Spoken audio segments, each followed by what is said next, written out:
Hi there, in this video I'm going to be restoring and refinishing the neck on this vintage Fender Telecaster. So let's get started now. So something a bit special on the workbench today. This is a 1968 Fender Telecaster, and as you can tell it's been well used in its life and not just kept in a case. You can see it's got some really nice natural aging down here, and this body, I believe, well, this body is definitely nitro cellulose, but the neck isn't, and the neck is what we've got the problem with, because it's all flaking off way severely. So you can't really pick up this guitar and play it without chunks of the poly coming off in your hand. So we're going to do our best to sort that out today, and we're going to be keeping all of the poly on the headstock so we don't end up losing this decal. That's the plan anyway, and then we'll end up respraying the rest after we've taken it back to where we need to. So you can see it flaking away here, and it's really just, there you go, see it chipping away just from my fingernail. So I don't think there's anything to do, we can save this area definitely, because that's already fully delaminated, so whatever we oversprayed on the top would also just come off too. So this has all got to be taken off, and we're going to try and do it in a way where it keeps as much originality as possible, so we still have all the like discoloured wood and things like that. We're not just going to sand it and make it look new, because obviously that would be a shame anyway, and it wouldn't go with the body at all, which is very much aged and looking properly cool.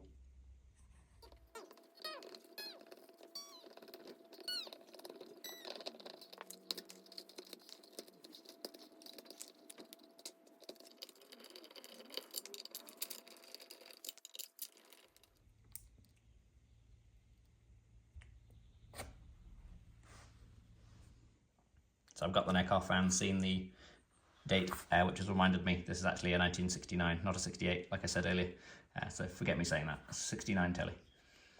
So I've also been kind of chipping away at some of the lacquer or poly, and it does actually stop. It's quite solid after the delaminating area, so I think it's probably going to be a case of picking this back as far as it will go and then respraying. But first we need to sort out that headstock area, which we're going to re-glue this area. It's probably not going to look perfect, but it's going to preserve this decal and the originality of the neck.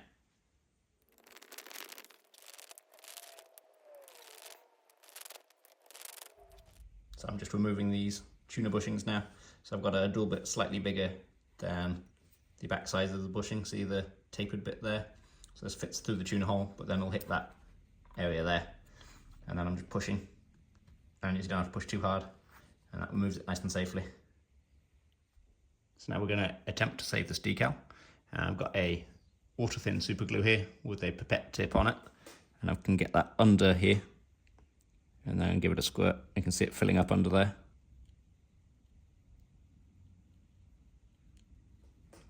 And we just need to press that down. So it's tempting to squirt it with activator now, so I don't have to sit here for too long, but there's a possibility it could turn white underneath the poly then, and then I wouldn't be able to get to it to repair it, so it's better just to be patient. I could have set up a clamp, but again I'll be worried about damaging the remaining poly around this decal, so I'm just going to go one step at a time and be patient. So I'm just holding this down now, and it's looking good. Looks like the glue got everywhere, and it looks like it'll be nice and secure once it's dry. And I haven't managed to stick my thumb to the headstock either, honest. So that actually exceeded my expectations. This area looks almost like new now. There's no kind of cloudiness which the delaminating stuff had, and there's no evidence of any glue under there. You can't see any blobs or runs or anything. So it looks pretty much 100% in the area I've done. So I'm going to do the rest of the decal now, and any other areas around the headstock we want to save. But there's obviously no point trying to cling on to bits we don't need, like around here. We might as well just knock that off there and then respray later, because it doesn't have the decal there obviously, and it's not going to take much to get rid of this.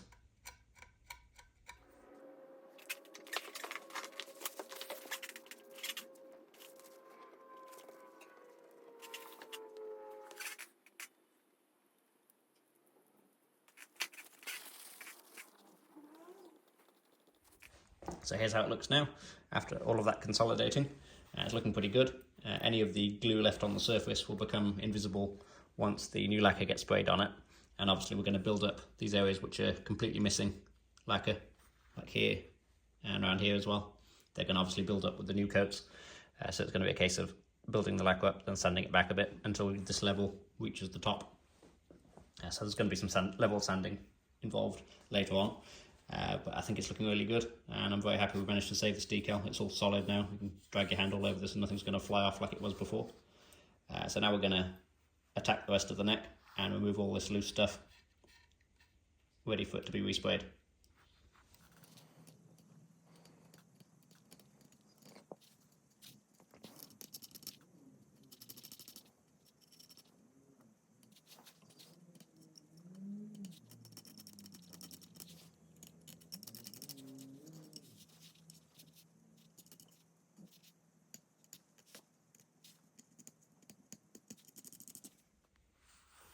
So it's all coming off fairly easily.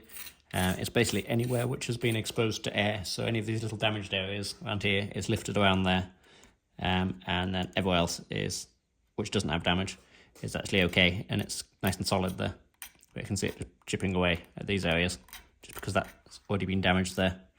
So around there also. And then of course the edges of the fretboard, which has obviously had loads of contact over the years, with people's hands rubbing up and down it, and has damaged it.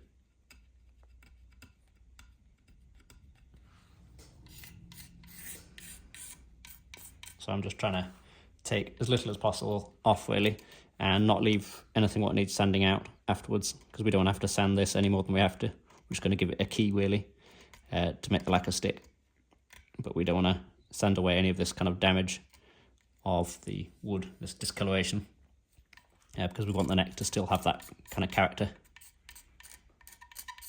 So I'm also trying to smooth down the edges of when I've got to a point where it stops. So when it gets to a solid point like here, it doesn't seem like it's going anymore. So I'm trying to blend that in a bit, not hitting the wood, just hitting the old poly to try and minimize that kind of level, that step there. So that's going to make it easier when we come to respray it.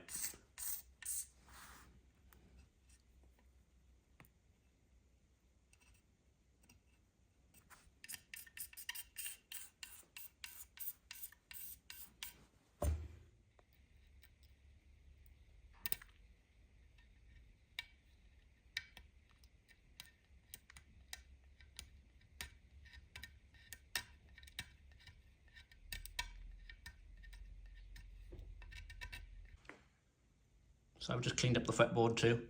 This has all been sanded with 600 grit paper now, and that's to help our new lacquer stick to the old finish. Generally the fretboard wasn't too bad. You can see this line around here is where it was delaminating up to, and beyond that it's nice and solid, which is good. All of this area was covered in dirt, you might remember, and that had to come off because our new lacquer wouldn't stick to that. But this was just dirt on the surface on the lacquer rather than actual ingrained into the wood like these areas here. So it wasn't age related, it was just general dirt. So that's all come off now as well. So I've sorted all the delaminating areas, and now I'm just going to give the neck a sand with 400 grit paper, just to give it a nice key and smooth off any roughness of where these missing areas are.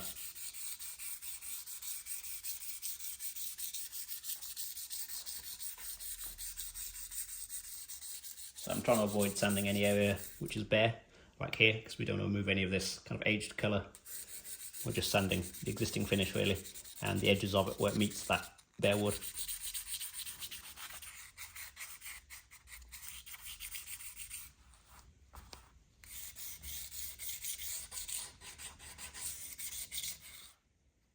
So the delaminating on the back of the headstock was actually quite bad, and that's because there's lots of kind of open areas here. So there's these screw holes around the tuners and the tuner holes themselves, and that's unfinished wood which will let moisture in. So that's let moisture into these areas, and then that's expanded the wood, which has caused the finish to, over time, let go. So all of this area now is actually bare. It's all flaked away, and I've sanded this and got a nice smooth finish again.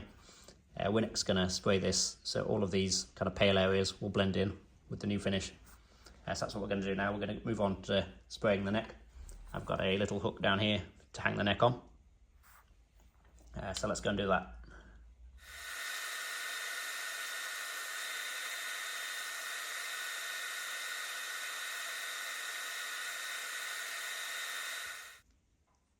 So we sprayed a couple of coats on this now, and we're next going to rub this down, the whole thing, including the fretboard, with 600 grade paper. And then after that, we're going to spray one final coat of thin down lacquer. Some people call this a flash coat or a blending coat. Lots of different names for it, but it's basically the same thing, which is a very reduced coat, which will give you a really nice finish without any kind of spray texture in it. And then after that, it will only need very minimal wet sanding to cut down on the texture. You can see there's a bit of texture in it at the moment because we've been using thicker lacquer. But when we spray the thin one, you don't have that problem. So that's what we're going to do. Rub it down 600 and then spray that final flash coat.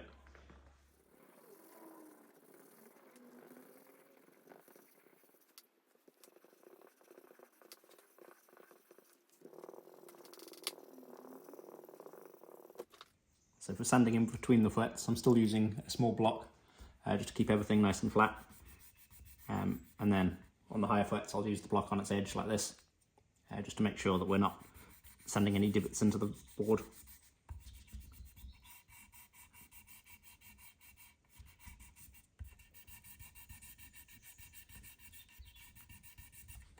You don't need it to be 100% perfect because this is never going to be truly level because of all the damage on it. But we do want to have no spray texture in the final result, so we're going to do our best to cut down on that now. And then after we sprayed our final coat, we'll have to do this procedure again of the wet sanding, except we should only have to use probably 1000 grit sandpaper, and then we're going to actually sand this to a satin finish. I don't want to spray any flattener in my clear coat, which is how you'd get a satin clear coat, because that's not what Fender would have done originally. And you can tell if you look at it, you get a kind of slightly whiter, paler finish with flattener in. So I prefer to give it a more authentic look of abrading it to the point where it's a bit less glossy. And that's going to give the most authentic aged look to it. So after I've roughly level sanded everything with the 600 grade, I'm going to follow up with a grey Scotch-Brite pad. And this is about 1000 grade. And it's good at getting right up against the frets, and also getting any tiny little bits you've missed. Will give us a nicer final coat.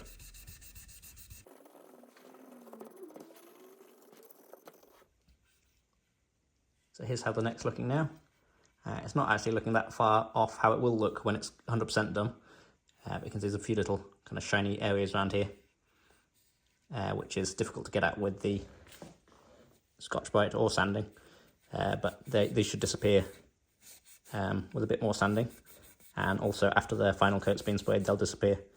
I'm going to try and not have to sand the fretboard at all after that final coat's been sprayed. Hopefully I'll just be able to go over it with either some steel wool or one of these Scotch-Brite pads to give us our final finish without having to level it first. So that's the idea anyway, that we get a really nice level finish with that flash coat, so we don't have to do very much level sanding at all. Hopefully none on the fretboard, and there'll be some on the back probably. But this is now ready for that coat, so that's what we're going to do.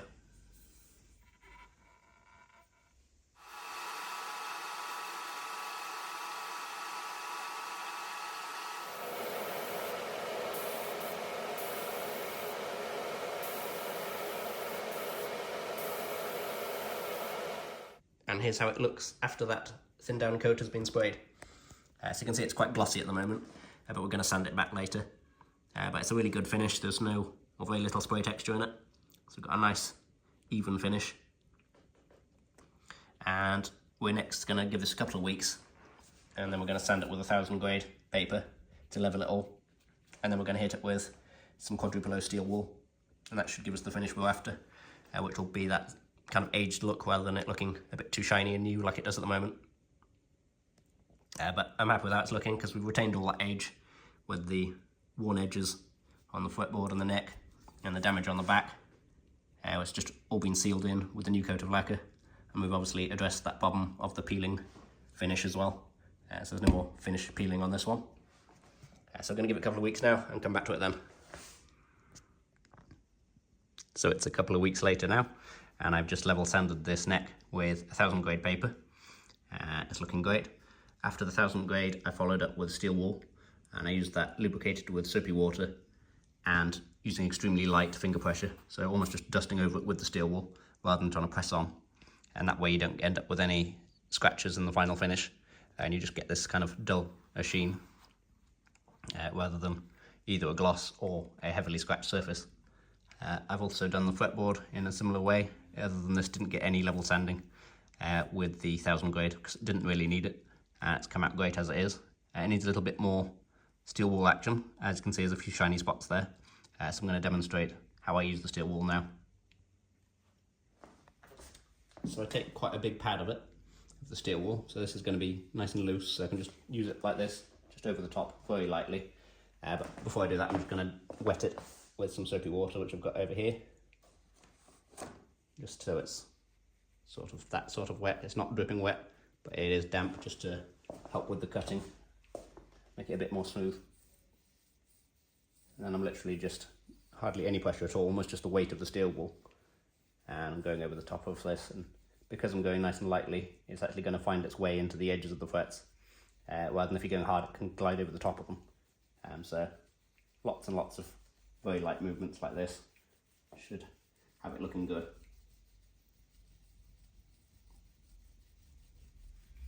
And you can see there's some water on here. I don't want it to get too wet because you can have some problems with the water getting under the lacquer and cracking it when you're wet sanding.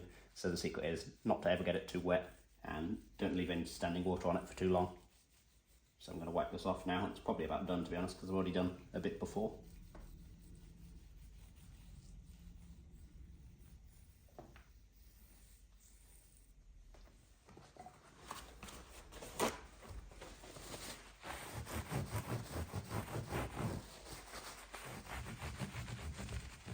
And that's looking really nice now.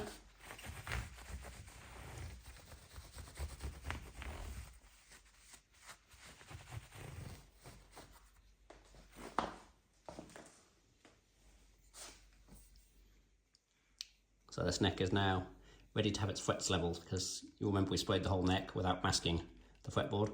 So the tops of these frets have now got lacquer on. So we're going to level them to get rid of that lacquer and also level the frets at the same time, because it was probably about due for that anyway.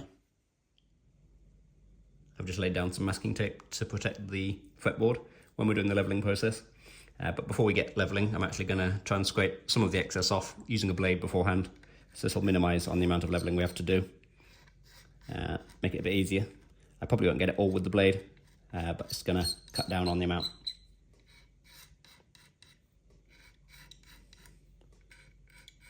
So we kept it quite thin, so there's not a huge amount of lacquer on here, but it's definitely a bit quicker doing it like this rather than levelling the whole lot off. But that's what we're ready for now, I think. I'm going to level these frets and get the last bit off.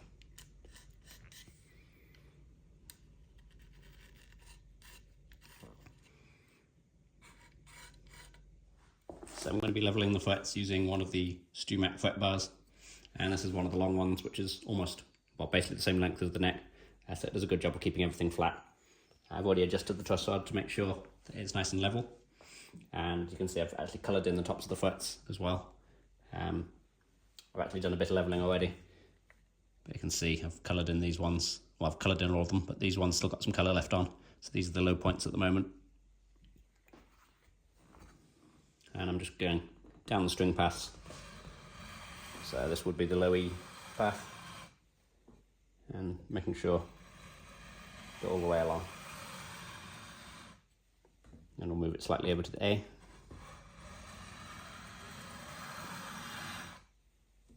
I might prefer to use a levelling bar rather than a radius block like some people use, because you actually get a bit better results by following the string paths rather than creating a true cylinder like you would with a radius block.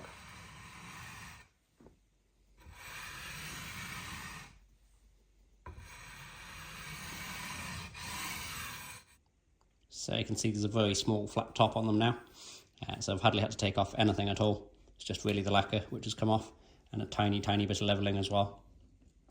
So now I'm going to recrown these frets and then polish them up.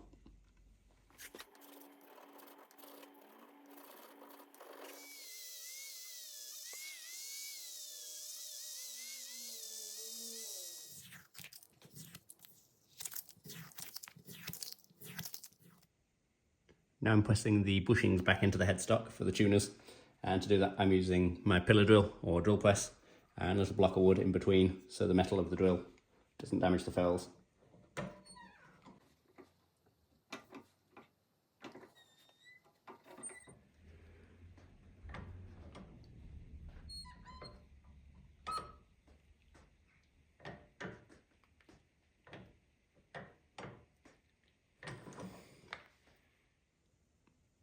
I've got the tuners and the nut back in now, so it's time to put the neck back in the body and get the strings on it.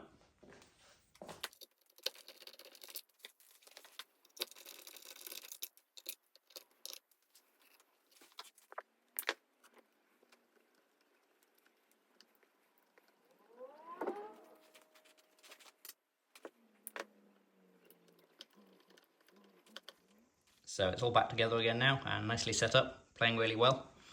So now we're going to have a quick listen to the different pickup positions on this guitar so we can get an idea how it sounds.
That's all for this one.